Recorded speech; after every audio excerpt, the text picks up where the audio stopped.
Assalamu alaikum qadrli zamanlaslar. Şair edim, közüm көргенін жаздым, кеулімнің біліп, сезгенін жаздым, деген данышпан бабамыз Бердақ Қарғабайұлы. Ол халқымыздың тіл байлығын қастерлеген, даналық пікірлер менен насият сөзлері кімді болса да толғандырып, адамгершілікке, туырлыққа, мәртлікке қарай жетектеген. Ата-бабаларымыздан қалған мол ғазине бұл сөз ғазинесі болып есапланады. Ерте дәуір ертеклері, дәсталларымыз, жазылған шығармалар ескі тарихымызды көз алдымызға келтіреді. Біз Бердақ шығармаларына үңілсек, тарих айнасына үңілгендей боламыз. Өйткені өз дәуірін, халық тұрмысын шығармаларында баян етуі менен хақиқи дәуір жылнамасын жырлағаны көрініп тұрады. Шайыр өз заманында да ұлы шайыр болып даңқ таратқан болса, бүгінгі заманымызда да дөретпелері тәлім тәрбиялық әхметі күшлі, оға да бай әдеби мирас сипатында қастерленеді. Әр бір шығармасындағы гауһар сөзлердің тарихы шексіз.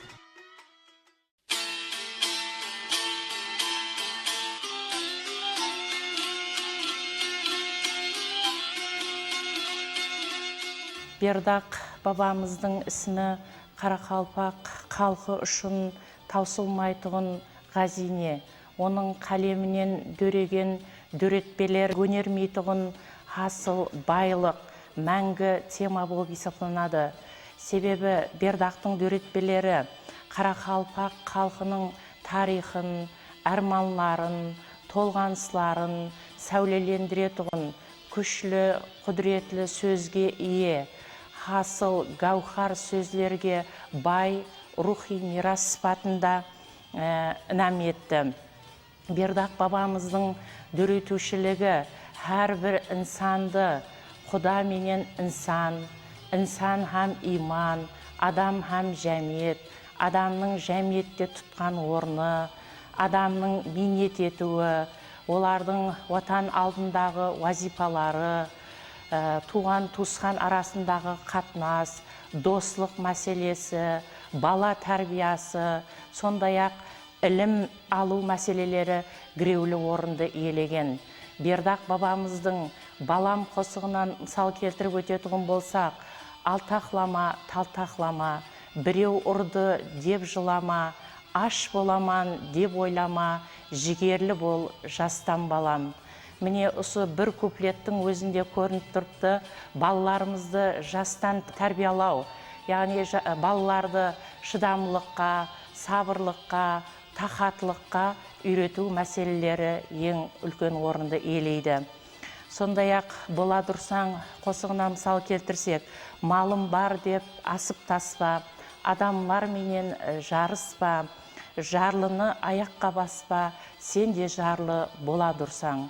Яғни мал дүния қолдың кірі, адамға мал дүния берілуі мүмкін, лекін еш уақытта адамды пісен тұтпауға, менсінбеушілік деген жаман іллетілерден қашуға шақырады. Сонда біздің Қарақалпақ халқы әмме уақыт дұры сөзлікті, раскөйлікті, хақиқатлықты жақсы көретұғын халық болғанлықтан президентіміз Ислам Абдығаниевич Каримов Қарақалпақлар бауыры кең, қалбі дәриядай таза халық. Сондықтан да олар жасаған мұхаддис топырақ Бердақ пенен Күнқожаны бүлбүлдей сайраған шайыр етті деп көрсетеді. Өтеш бабамыз болса, Бердақ еді шайырлардың данасы, сөзіне иілді адам баласы деп келтіреді. Белгілі ілімпазымыз Қаллайымбетов болса, Бердақ бір ғана шайырлық өнеріне ие болып қалмастан, ол қосықшы һәм бақсы болған. Дәслеп Бердақ бабамыз қосықшылық һәм бақшылық өнерін иелеген, кейін ала шайыршылық өнерін иелеп, ол дәстанлық шығармаларды өзінің со бақшылық өнері арқалы халық алдында атқарып жүрген. Енді Бердақ Қарғабайұлы Қарақалпақ халқының сондай-ақ жазба әдебиятының өлмес көркем сөз тасы, шайыр һәм халық жыршысы һәм бақсысы деп жоғары баға береді. Өзбекстан халық шайыры Ибраим Исуп болса, сен қосықсаң жыртық үйде туылған, аш халықтың арманына жуылған, туылудан ықбал іздеп қалқыңа жалаң аяқ қырды басып жуырған. Халықтың тілі, халықтың сөйлер сөзі болып хақиқатлықты жүзеге шығарған шайырдың гауһар сөзлеріндегі маңыз күш құдіреті менен бағаланады. Өткір сөзлердің маржан дізгендей ұйқасығы оққаллардың да, тыңлаушылардың да кеуіл дүниясының төріне жайғаспаларына сөз жоқ. Соны ұшында Бердімұрат халықты, халық бердақты жалғызындай көрер, жаннан жақсырақ деп тариф берген.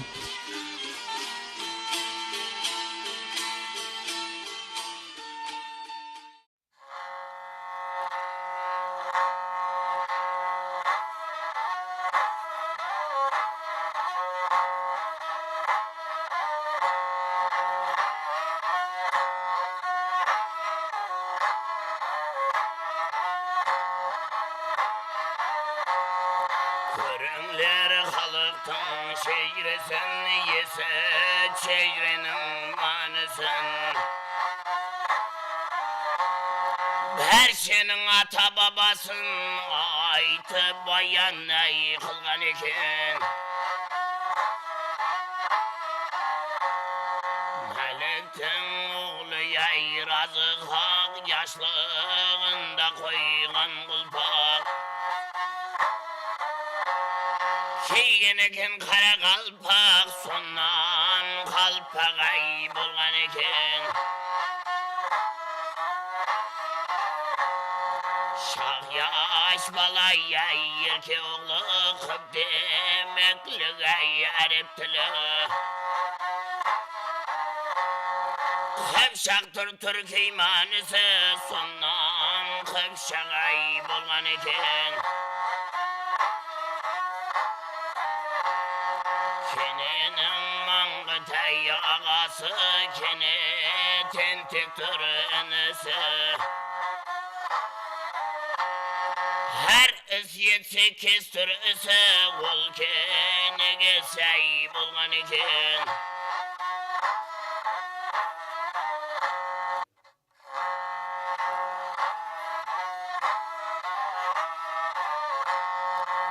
Қоңыратай Қытай Қыпшақ, кенегес Маңғытай Ақпышақ. Бәрі алтұру қара қалпақ, көшкенде айрылған екен.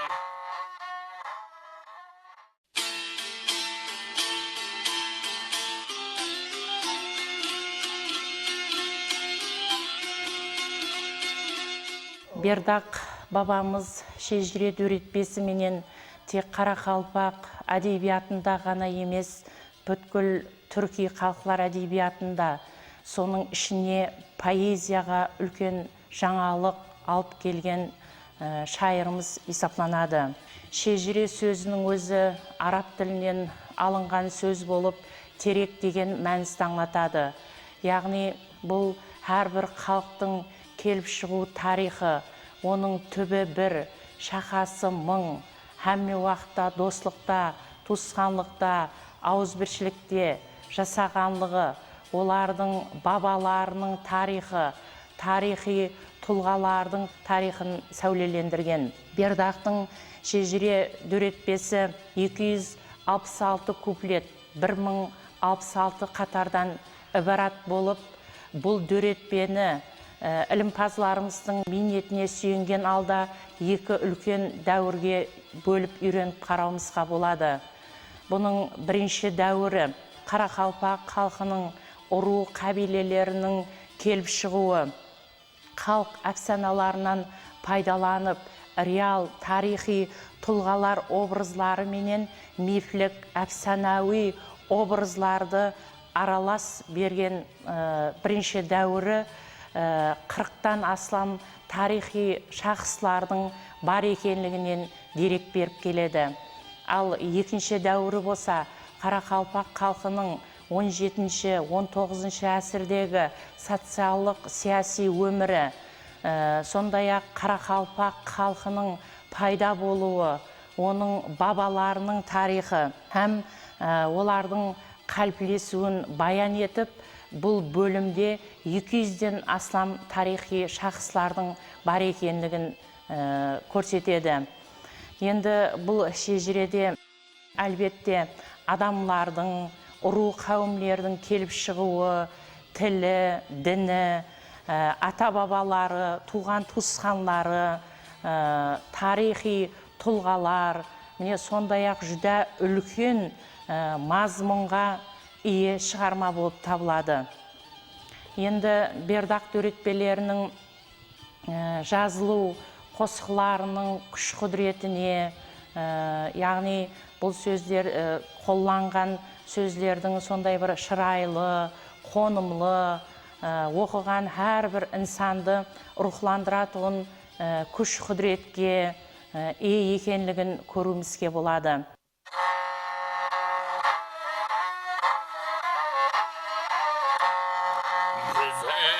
Жыртыбай жара салған, 17 үйге қара салған. Шыннан қара мойын болған, себебі шулай болған екен. Бәрше Қаралпақ 3000 үй балғалыдан әй ана құлби. Yurttың яқшысы еділбей, көп насихат әй қылған екен. Қыпшақ Қытаяу 2 ұру, Кенегес Маңғытай 4 ұру. Менсіген 14 ұру, yığlay әй қалған екен. Шығыс халқылары әдебиятында шежіре жазу дәстүрі болған. Бердақ бабамыз шежіре өретпесінде тек Қарақалпақ халқының тарихын, оның бабаларын, сахабаларын айтып қоймастан, туысқан халықтардың да тарихынан мысалдар келтіруге әрекет етеді. Мәселен, туысқан қазақ халқы хақында Әнес Мәлік 2 кіші, пайғамбардың сахабасы, Әнес қазақтың бабасы шыннан алаш болған екен. Бұл жерде Бердақ бабамыз қазақ халқының бабалары, яғни пайғамбардың сахабалары Әнес Мәлікті келтірсе, алаш деген сөз айдар мәнісін аңлататығын білдіреді. Енді бұл шежіреде бала тәрбиясынан жүдә Бердақ бабамыз диққат етібарға алған. Шежіренің өзінде де мәселен молла намаз шүру етті, шақ алдынан жүгіріп өтті, намазын пасыт етті, ол бұзғушы болған екен. Бұл жерде шүру сөзі кірісу мәнісін аңлатса, шақ деген сөз бала деген мәнісін аңлатады. Ал пасыт деген намазды бұзу деген мәнісін аңлатады. Яғни бұл жерде Бердақ өзінің ұсындай шайырлық шеберлігі арқалы, ұсындай сұлу сөз гауһарларынан пайдаланған. Яғни балалардың үлкен адамның алдын кесіп өтпеу, үлкен адам келтірганда, яки болмаса міне намаз оқып отырған уақытлары алдын жас үлкеннің алдын кеспеу деген мәністі аңлатады. Шақ яш бала ерке оғлы, қып демеклік әреп тілі, Қыпшақтыр түркі мәнісі шуннан Қыпшақ болған екен. Аят хадиселер сөздері, жан алур жаду көздері, шәмси камардыр yüzлері Иләхидан болған екен. Көріңлер хаслы затыңны, ештіңлер спатыңны, Ләйләтул ақшам толғатты, айы күні толған екен. Бердақтың шежіре өретпесінен келтірілген мысаллардағы сөздерге тоқтап өтетін болсақ, бірінші куплеттегі қып деген сөз ескі түркі тілінде бала деген мәністі аңлатады. Қыпшақ деген сөз, яғни бірінші буындағы қып, яғни қуыс, ағаштың кеуігі, қуысы деген мәністі аңлатады. Екінші куплеттегі пас сөзі азғана біраз деген мәністі аңлатсам, хадиселер деген сөз табиғи, әжайып деген мәністі аңлатады. Ал ләхиден деген сөз Құданың құдіретінен деген мәністі аңлатады. Тарифini дейсем баштын, армансыз ат білән құштын. Нахра алтын күміштін, тұғырыны қаплаған екен. Патшақлық әуелі даскадын, көрдім қағаздан нұсқадын, Шаббаз валиден башқадын, нәтиже тапмаған екен. Алла атын айтмағанша, ақшам түнеп ятмағанша, вали атын тұтмағанша, жауға һәм шапмаған екен. Бердақ шайырдың шежіре дөретпесін оқып отырып, тарихи шежірені ұғу менен бірге сөзлерінің өзі хасыл шежіре екенлігіне көзіміз жетеді. Біздің қызығушылығымызға түрткі жасайтұғын тарихи деректер менен суғарылғанлығы һәм халқымыздың милли тұрмысының сәулеленуі әйемгі хақиқатлықтың негізі болып табылады. Takabburlik tavazıqına, haq kешірсін yazıqını, ада қылды азықыны, аш аптада болған екен. Ашны шара-шара қойды, хан табағын дара қойды, биге екі вара қойды, Валилулла болған екен. Хан назерінде дарганы, құрды отауда